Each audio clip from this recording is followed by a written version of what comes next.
So we went to several sites in Greece and Italy, tracing some of the earliest Christians and the development of the Christian faith. So I didn't want to come back empty-handed, and I also couldn't afford to get everyone here a gift, and so I wanted to have a gift of pictures. So I want to share those with you, and kind of my goal is that if you want, you can turn to Acts 16. I think all the text for tonight will be on the PowerPoint, but also if you want to see it in your own Bible, that's where we'll start. But my goal for tonight, and then we'll follow it as well next week, is to join Paul in Greece and follow him from, we're joining in on part of his second missionary journey. It was the trip of a lifetime. We were invited to go, so it was just a blessing to be able to go. Don't know if we'll ever get to go again, so I wanted to share it with you to see some of the things that we saw as well. Paul's second missionary journey is from, I just want to kind of give a timeline to give you an idea of what we're talking about here. It begins in Antioch of Pisidia. So we're also going to have a map a couple slides from now, so you'll see geographically what we're talking about. But chronologically, it begins in AD 50, the summer of AD 50. So I didn't do the math on that. What is that? Almost 2,000 years ago, somewhere in the 1900-something range. Almost 2,000 years ago, Paul's second missionary journey begins in Antioch of Pisidia.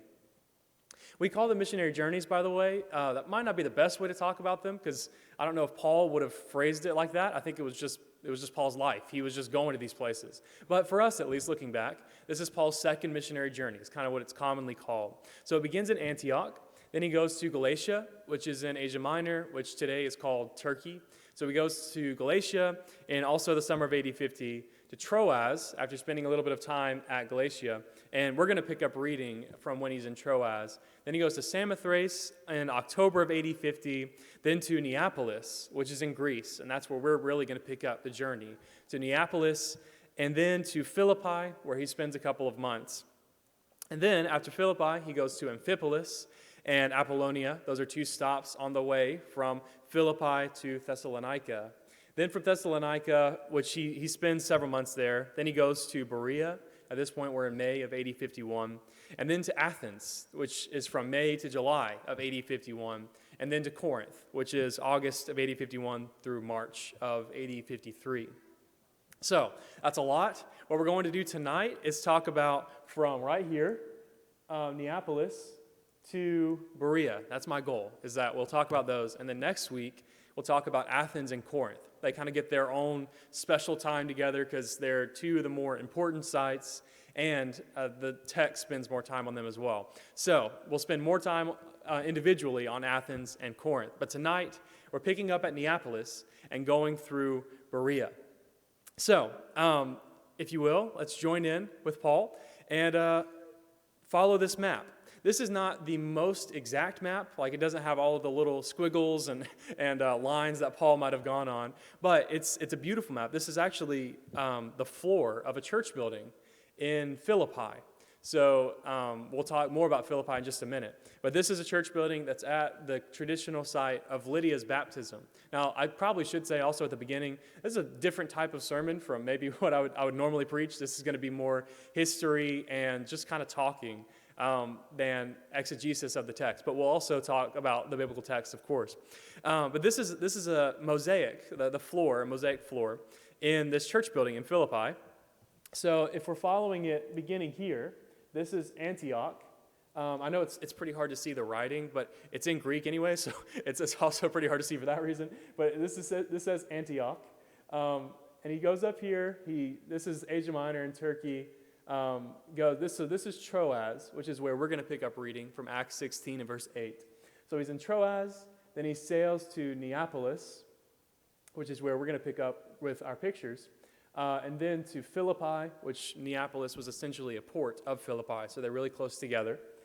And then Philippi to Thessalonica, Thessalonica to Berea. And I'll say right here, I'll probably mention this later, but just also, this was one of the things that really hit me about going from Thessalonica to Berea. And that is, it looks really flat right here, it looks like an easy walk. Berea is not flat. Berea is like way up. So Paul, as he walks from Thessalonica to Berea, he's hiking. He's putting in some miles, uphill miles with that. So from Berea, he goes down to Athens right here, and then to Corinth, and then sails back over, and we will leave off at Corinth next week. But just so you get kind of a geographical picture of the journey that we're going on with Paul, begins down in this bottom right corner and kind of loops back around, then ends again at Antioch. But we're going to focus especially on this portion right here, from Neapolis to Corinth. So let's join with Paul. Exactly how Paul would have done it, which was on an airplane, right? Thankfully, we got to be on an airplane. Thankfully, we didn't have to brave quite everything that Paul had to brave. But we hop on this airplane, and we fly into Greece. A couple things I want to note from just this slide, just says the word Greece, right? But for the sites that we talk about, just in an effort to, have fun and also to be faithful to what they're called in Greece, I'm putting the Greek name on top. You can tell it's not exactly English, right? So the way you say Greece in Greek is Alada. So Alada right there on top, and then the English translation beneath it. So that's just so you know what's coming up. But this is the Greece flag. So I wanted to note this as well before we kind of moved on. You'll notice that on the Greek flag, there are the stripes like we have, right? Like we have more stripes, but they have stripes. And then in the top corner, like where we have the stars, you'll notice right here, you can't see it totally because it's not the best picture. I don't know who took this picture, but it was not a great picture. But you'll notice that this is a cross. You can see at least that side of it. It's a cross because the official religion of Greece is the Greek Orthodox Church. Now, this was what was kind of interesting to me. I didn't realize quite the extent to which Christianity is still impacting Europe. We'll talk about this later on. Not just culturally, but also there are church buildings everywhere. Someone told us when we were over there that 90% of Greek people identify as Greek Orthodox. So obviously, we would quibble with a lot of what the Greek Orthodox Church teaches. But it's just an interesting note that 2,000 years later, the impact that indirectly Paul is still having through this missionary journey. We'll talk more about that later on. So, Paul sails into Greece. We fly into Greece. And let's pick up with Paul in Acts 16, beginning at verse 8. This is Luke writing about Paul. So, passing by Mysia, they went down to Troas. And a vision appeared to Paul in the night. A man of Macedonia was standing there. Now, Macedonia is a region in Greece. So, just to, again, situate ourselves, he's in Troas, which is in Asia Minor, which today is Turkey. And a man from Macedonia, which is a region of Greece, appears to Paul in this vision dream. And he's urging him and saying, "Come over to Macedonia and help us." When we sing in the song that we began our worship time tonight with, the Send the Light, I think it's the second verse that begins, "We have heard the Macedonian call today," right? So that's what this is. This is what that is referencing. This Macedonian man who's crying out or urging for Paul to come over into Macedonia and help him out. And when Paul had seen the vision, immediately we sought to go into Macedonia, concluding that God had called us to preach the gospel to them. So, setting sail from Troas, we made a direct voyage to Samothrace, and the following day to Neapolis. So, one interesting thing here, before we move on, is you notice at the beginning, in verse 8, it says, passing by Mysia, they went down to Troas. By the end, this last phrase, we made a direct voyage. So you notice the pronoun shift there. It's because Luke, who's writing Acts, has joined in with Paul and his companions, Paul and Timothy and Silas at this point. So Luke joins in. So from now on, the part that we're reading, I believe, Luke is with Paul the whole time, if I remember correctly. So it'll be those plural pronouns, I guess. I don't know. English teachers don't get on to me if that's wrong, but something like that, where Luke has joined in with their party, and they're now going on this journey together. So the import of this text in Acts 16 is that this is the very first time, at least that we have record of, that the gospel is going into Europe. So Paul's voyage together with Silas and Timothy and Luke, This is the first time when he lands in Neapolis and starts talking about Jesus and the message of Jesus' resurrection. This is the first time that the gospel enters into Europe. So, Paul lands at Neapolis, and you can see it here in the background. Well, it's kind of dark, so it's pretty hard to see. But this city over here is Neapolis. Today it's called Kavala. That's the modern name of it. So this is a port, mainly of Philippi back in the day. But Paul lands here. And really the most important thing to note from Kavala or from Neapolis is that this is the place where Paul would have began to walk on the Via Egnatia. You probably have heard that if you've been in church your whole life, like a lot of us, I think, probably have. The Via Egnatia was this hugely important road that the Romans used to connect them from one side of Greece to the other side of Greece. This road was really long. I looked it up in my map system. And Ken, you might have to refresh it or click to the next one. But this road went from like one sea to the next. It was 696 miles approximately. This route is not the exact route that the ancient Ignatian Way took, or Via Egnatia. But you can see that to drive the same distance today would take us 12 hours and 17 minutes. So it's a very long road, constructed in the 2nd century BC. And Paul would have walked on it. So standing on this, there are parts of it that are still remaining today, which is also pretty crazy that it's survived from the 2nd century BC. But this, you can kind of see a little bit better. You can see Neapolis, the ancient Neapolis, in the background here. That's the city. And so from Neapolis, Paul walks down the Via Egnatia. So he walks from Neapolis to Philippi. Again, Philippi, we don't really, I don't know, at least for me, I don't really think of it when I'm just reading the text or seeing a flat map. But he's walking uphill, so he's walking up to Philippi. And this is the theater of Philippi. You can kind of see it with the seating here. I don't think we have record of Paul doing anything in here. It's just kind of cool to see that this was part of their culture. You'll see as well in Thessalonica, the theater played a major role in their culture. In several of these places, it's right in the heart of the city.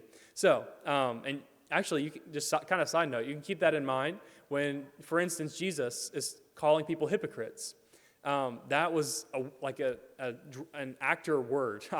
I don't know, my words aren't working tonight, which is kind of a problem because I'm up here talking to you. But it was a word that was used in the theater to refer to a mask that an actor or actress would put on to depict, let's say it's a happy mask. They would put on this happy mask, and they were called what we would say hypocrite because they had a mask on. They weren't being authentic to who they really were, right?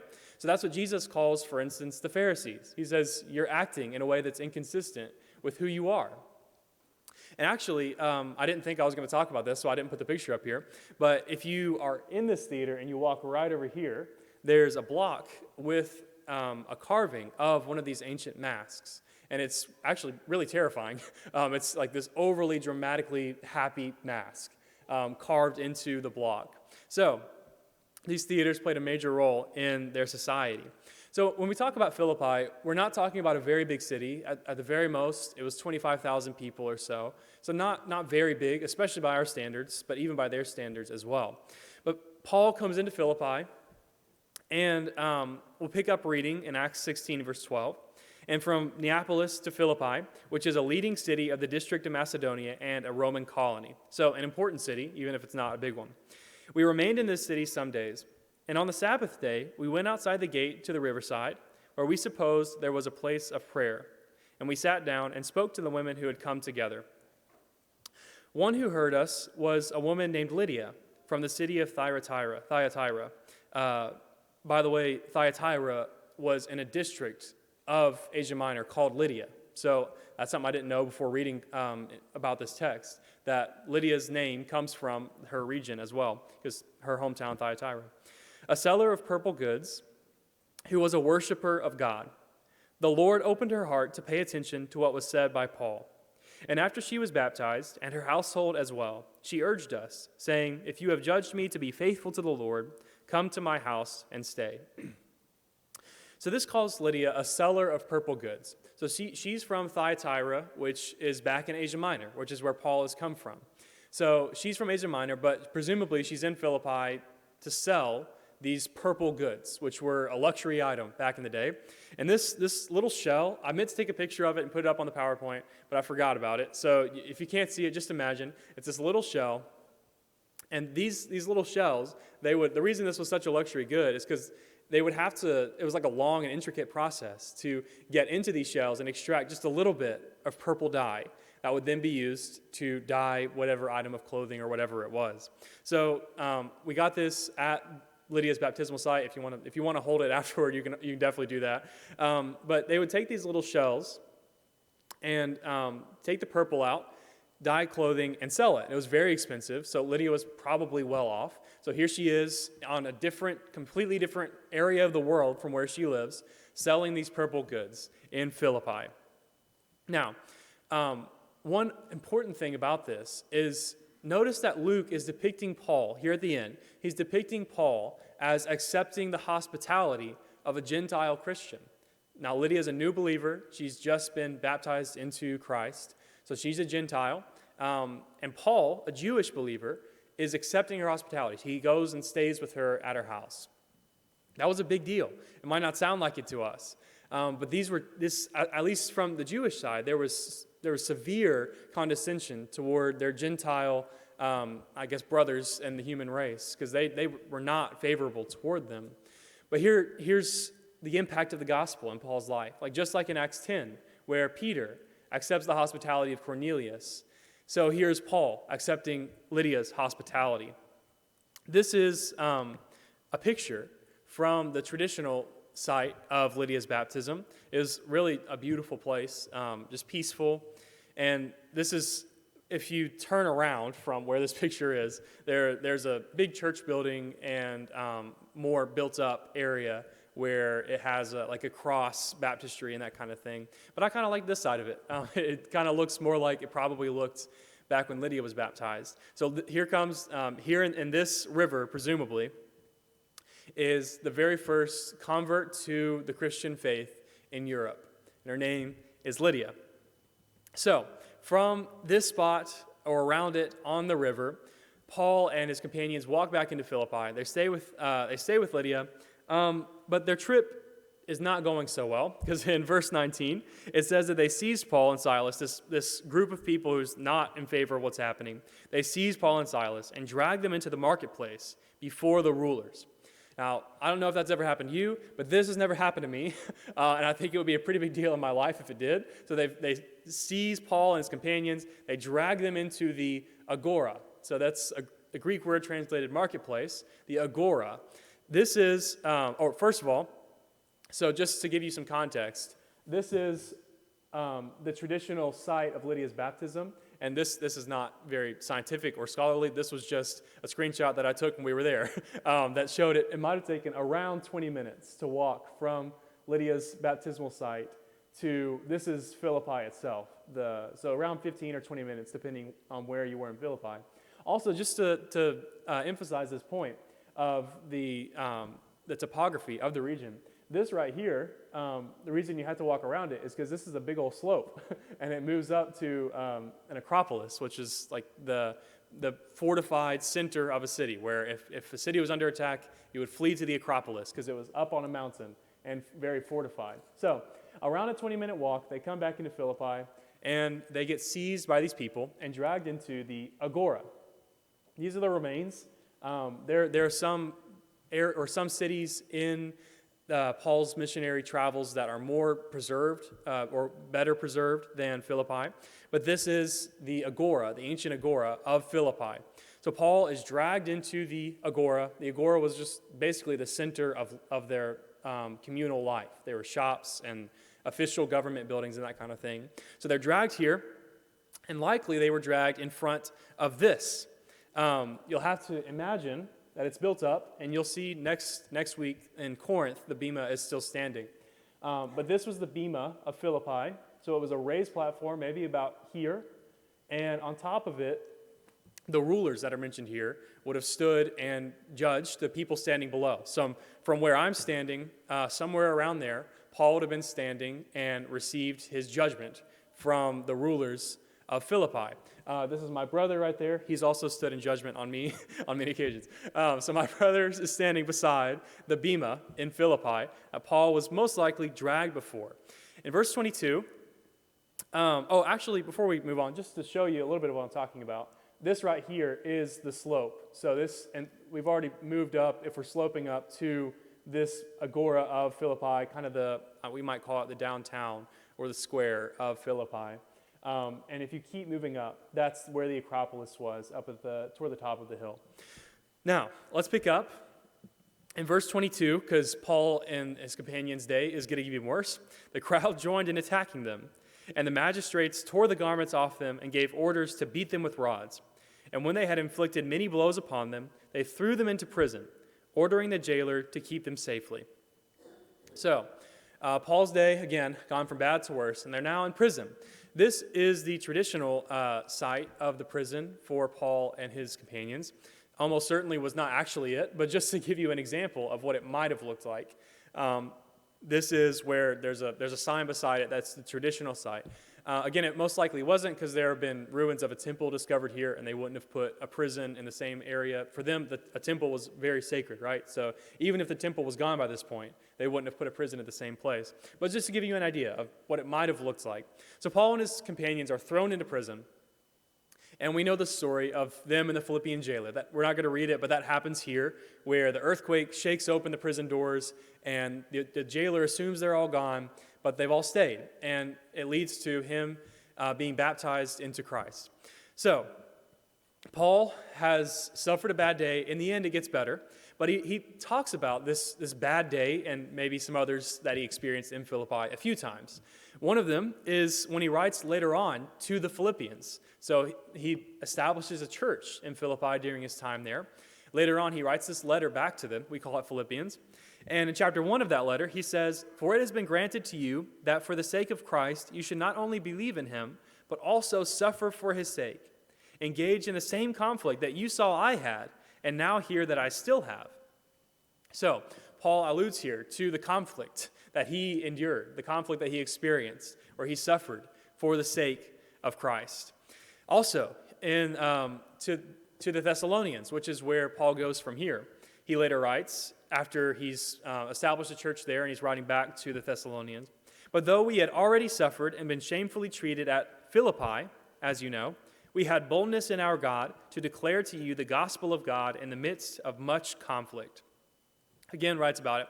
One more text, and this is one where he more indirectly alludes to it. He says, 3 times I was beaten with rods. Presumably one of those was at Philippi. And then he says, "Who is weak? And I am not weak. Who is made to fall? And I am not indignant. If I must boast, I will boast of the things that show my weakness." I included this just because I think it's good for us to be reminded of the upside-down nature of Paul's priorities, right? Of Paul's value system. That he boasts, not in the traditional way of bragging about it, but he values suffering for the name of Christ.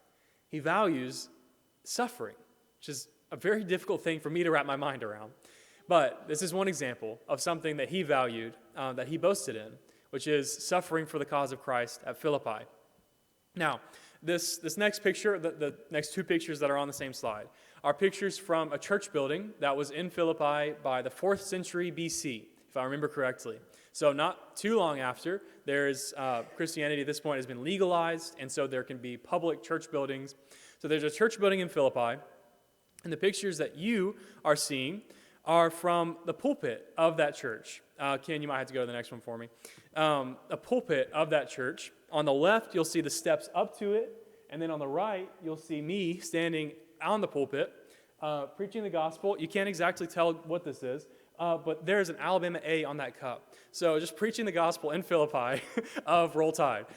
So it was an impromptu decision. I did not take this cup to Greece for this moment, but it popped up and I had to do it. So this is an ancient 4th century pulpit in the Philippian church. So from Philippi, we drive that is Art, by the way, if you want to know who that guy is. We drive from Philippi This was about a 6 to 9 day walk from Philippi to Thessalonica. So 6 to 9 days, depending on how fast Paul walked. But we drove it, which was much more convenient. Paul, in Acts 17, verse 1, I'll come back to that in just a second. But Acts 17, verse 1, it says, "Now when they had passed through Amphipolis and Apollonia," those are two cities in ancient Greece. They're in between Philippi and Thessalonica.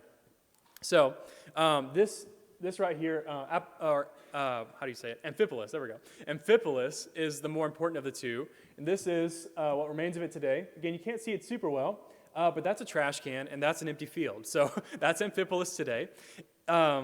What is more important about what remains of Amphipolis today is this river. This river is called the Strymon River, and ancient Amphipolis was built on both sides of it. So it was a very important city. It was the capital of the first district of Macedonia, and it was about 31 miles west of Philippi, and it was, again, an important commercial center. Apollonia was about 25 miles down the road from Amphipolis, and it was a smaller town, but again, Paul's walking on that Via Egnatia from Philippi now through Amphipolis, through Apollonia, and now he comes to Thessalonica. We, again, drive, much more convenient. I think out here, by the way, is the remains of ancient Apollonia. But he drives to Thessalonica. By the way, you might have heard this before. You might have heard it called Thessaloniki. That's what they call it in Greece. That's what the city's actually called. That's what that Greek word says, Thessaloniki. But we call it Thessalonica. And I have always called it that, and I knew it was called Thessaloniki by some people. I didn't know why. So I looked it up today. Turns out Thessalonica is the Latin form of the word. So, of course, the Romans come in and they conquer all these Greek cities. And during that time, the city was called Thessalonica. And that was, of course, also in Paul's day. So Thessalonica is what we call it, the Thessalonians. But it's actually called Thessaloniki today and before Paul's time and after Paul's time. Anyway, Thessaloniki, Paul comes to Thessaloniki. And Acts 17, verse 1, they come to Thessalonica. Now, this is a picture of Thessalonica today. There are, I can't remember exactly, something like 2 million people who live in Thessalonica. So it's a major city today, much like it was back then.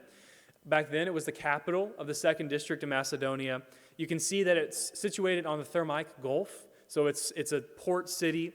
And again, it's also on the Via Egnatia, about 30 miles west of Apollonia.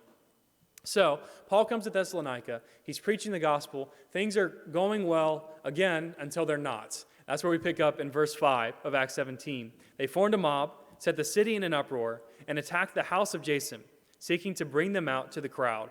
And when they could not find Paul and his companions, they dragged Jason and some of the brothers before the city authorities. Again, probably dragging them into the agora of ancient Thessalonica. Now, this is a picture of what remains of the agora of ancient Thessalonica. Again, or you can kind of see that there's not a whole lot that remains. On this side, you can probably make out the theater of ancient Thessalonica, and there's some other ruins that we won't talk about. But Paul's probably dragged here, and it's still really in the heart of the city. There's something really beautiful about the contrast in a lot of these cities between the ancient ruins that they're preserving and the modern city that's grown up around them. It's really striking when you can just be walking down a regular street, and all of a sudden there's this amazing building from the BC times. It's really crazy. But this is probably where Paul was dragged. So he's in Thessalonica, and he has to get out of Dodge pretty quickly. Now, real quick, I know I thought I was going to run short tonight, but I'm running long all of a sudden. But I just wanted to say, if you think that our pews are uncomfortable, check out this seating system in a Greek Orthodox church in Thessalonica today. We walked in because, honestly, we had to use the restroom. We were looking for a restroom. And I found this seat, and I had to take a picture in it. Because I don't know if you can see it super well, but the arms of this chair are up here, and also my feet are hanging off the ground, so there's no support for you anywhere. Very uncomfortable, but you probably would stay awake. I guess maybe that's the point. I don't know. But anyway, so if you ever think our chairs are uncomfortable or our pews are uncomfortable, just think about Thessalonica and think about how uncomfortable Paul was and how uncomfortable I was. So from Thessalonica, this is our drive. This is a beautiful part of Greece. So Paul goes from Thessalonica to Berea. I say it's beautiful. It's beautiful in part because you're going up into the mountains, which is probably Paul was not happy about having to walk that way. There's about 50 miles between Thessalonica and Berea. So Paul walks 50 miles up into the mountains, and he comes to Berea. Acts 17, 10 through 11, and this is our final stop for tonight. The brothers immediately sent Paul and Silas away by night to Berea, and when they had arrived, they went into the Jewish synagogue. Now these Jews were more noble than those in Thessalonica. They received the word with all eagerness, examining the scriptures daily to see if these things were so. It's a famous text, and it was written about these people here. This picture is from the ancient Bema of Berea. This is not the Bema, it's kind of off to the side, but it's a modern depiction of Paul preaching to the people back then of Berea. So Paul's preaching, he's spreading the gospel, but guess what? Predictably, in verse 13, when the Jews from Thessalonica learned that the word of God was proclaimed by Paul at Berea also, they came there too, agitating and stirring up the crowds. Then the brothers immediately sent Paul off on his way to the sea. So Paul again has to flee. He goes to the sea. This is the drive. So again, just a beautiful part of the country. But Paul is probably not stopping to see the scenery because he is on his way to, we might talk about this next week, but he's on his way to Athens. So that's where we will pick up as well with him next week. But really quickly, just 2 minutes, I wanted to offer some reflections from some of the things that we saw tonight. 5 reflections, and I'll just breeze through them. The first one is adaptability. Notice that Paul adapted his plans according to divine guidance and according to what was happening in the world around him, right? Macedonian call. He's called to go from where he thinks he's supposed to be spreading the gospel. And he doesn't really stop. He just goes, right? I think that's a good word for us, that we also, we have to take advantage of the doors that God opens in our lives. Second thing is the most obvious one probably, and that is perseverance, that through all of his suffering, Paul keeps going, and he's changed the world. We're talking about this, I think it was done in like 7 months, so like a 7-month period where Paul changed the world, and we're talking about it 2,000 years later. Third one is cultural sensitivity that Paul showed, just cultural awareness. It was amazing, and looking back, or just thinking about the difficulty today of navigating cross-cultural interactions where we're engaging with people who are different from us.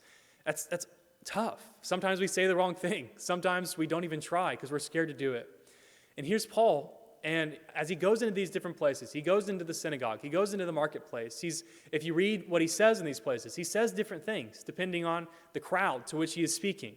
What we're going to read next week, in Athens, he meets these high-level philosophers at their abstract level. But then also, he meets regular people at their level, right? So he's meeting everyone with where they're at with the gospel. And I think that's a skill that we would all do well to develop, that we can talk with people from all different types of backgrounds, just in general, but also specifically about the good news about Jesus. So that's my third thing. My fourth thing is the team work that Paul displayed in going to these places. We really, the picture that's up here is of Paul, right? And we call it Paul's missionary journey. But Paul didn't do it alone. He went with companions. Paul, Silas, Timothy, and Luke go together.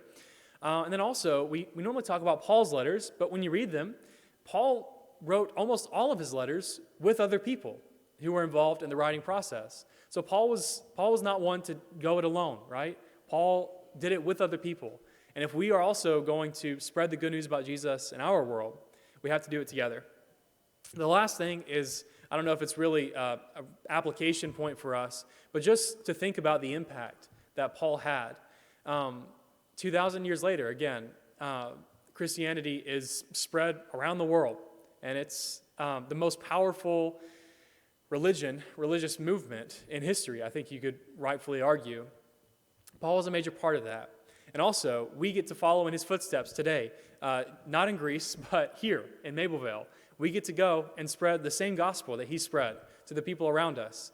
And we might also experience some pushback, but also we might experience changed lives like Paul did. And I think, like in Thessalonica, Acts 17, verse 6, this accusation is levied against Paul. These people who are turning the world upside down have come here too. That's our worst nightmare, that these people who are messing everything else up, now they're here. And I think that accusation is true because it was first true of Paul, that they were turning the world upside down because it was true that Paul's world had been turned upside down, right? Paul was someone who persecuted Christians. But then pretty much overnight, he encounters Jesus, and he realizes that this is life-changing, that I need to completely turn my life around. And he does it. And because of that, he changed the world. Because Jesus and God's Spirit were working in him, Paul changed the world. I think that's a call for us. Not that we necessarily have to change the world on a grand scale, but that just in my life, in my world, I can look more like Jesus tomorrow than I did today by the power of his Spirit working within me.